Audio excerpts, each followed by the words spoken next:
ہندوستان کا آزادی کی راہ ہموار نہ ہوتی۔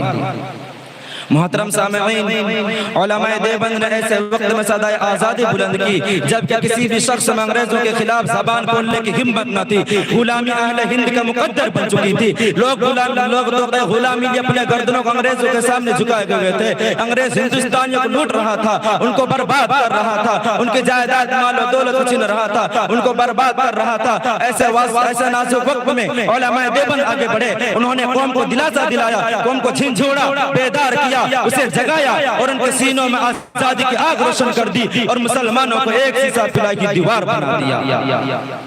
حضرات سامعین، ہندوستان میں علماء دیوبند کے علمی اور روحانی سلسلہ نسب حجت اللہ فی الارض مجدد اعظم حضرت شاہ ولی اللہ محدث دہلوی رحمۃ اللہ عنہ سے ملتا ہے۔ جب انگریز گورنر نے دہلی کے اندر یہ اعلان کیا کہ خلق خدا کی، ملک بادشاہ کا اور آج سے حکم ہمارا ہے، تو حضرت شاہ ولی اللہ محدث دہلوی رحمۃ اللہ علیہ کے فرزند رشید حضرت شاہ عبدالعزیز محدث دہلوی رحمۃ اللہ علیہ نے یہ اعلان کیا کہ آج سے ہمارا ملک غلام ہو گیا اور ملک کو آزاد کرانے کے لیے جہاد کرنا ہر مسلمان پر فرض ہے۔ یہ اعلان جہاد ایک ایسے وقت میں تھا جب اچھے اچھے لوگوں کی زبانیں بند تھی۔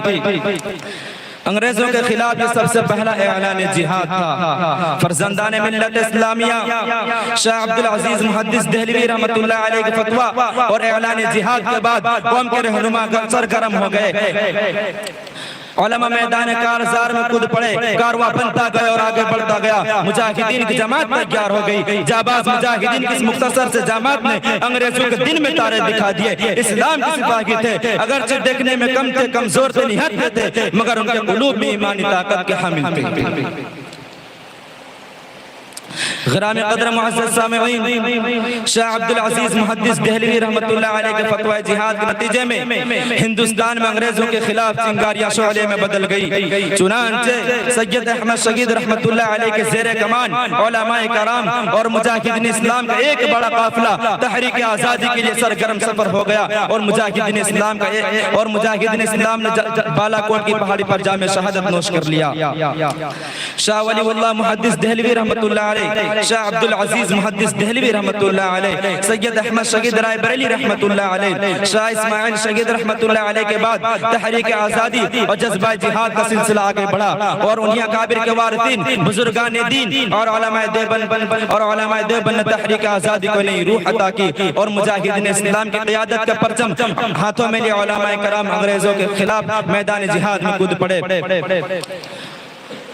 علماء دیوبند کے سرفروش مجاہدین میں حاجی امداد اللہ مہاجر مکی رحمۃ اللہ علیہ کے نام زیر فہرست ہے، جو مولانا قاسم نانوتوی رحمۃ اللہ علیہ اور مولانا رشید احمد گنگوئی رحمۃ اللہ علیہ و دیگر بے شمار علماء کرام کے پیر و مرشد ہونے کے ساتھ ساتھ مجاہدین اسلام کے کمانڈر، سپہ سالار اور ام المؤمنین کے جہاد شاملی میں سربکم مجاہدین نے حاجی امداد اللہ رحمۃ اللہ علیہ کے ہاتھ پر موت کی شہادت کی بیعت کی تھی۔